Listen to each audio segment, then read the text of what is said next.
নমস্কাৰ সকলোকে বহাগ বিহু তথা অসমীয়া নৱবৰ্ষৰ বহুত মৰম আৰু শুভকামনা জনাই আজি মোৰ ভিডিঅ'টো আৰম্ভ কৰিছোঁ। আৰু আজি গৰু বিহু সৰুকৈ ভিডিঅ' এটা প্ৰস্তুত কৰিছোঁ। কি দেখাব পাৰোঁ নাজানো, ভিডিঅ'টো চাই থাকিব বুলি আশা কৰিছোঁ। ধন্যবাদ। আৰু এইফালে হ'ল আমাৰ গৰু গা ধোৱা পৰ্ব আৰু সকলোৱে এনেদৰে লগ লাগি সমজুৱাভাৱে গৰু গা ধোৱা হৈছে।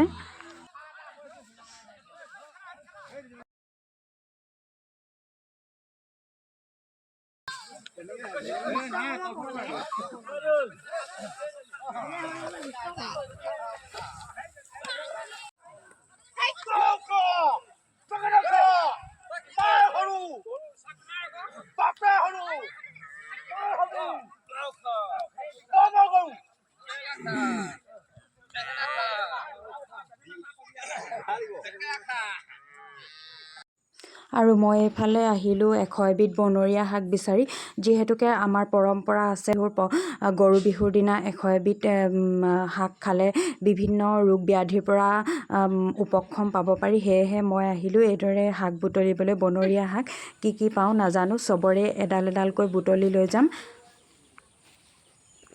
আৰু আমাৰ পথাৰখন বা আমাৰ চৌকাঠটো ইমানেই ধুনীয়া সেউজীয়া গছে বনে ভৰা। আমি কিন্তু নাজানো যে কোনবিধ শাক খাব পাৰি বা কোনবিধ শাক খাব।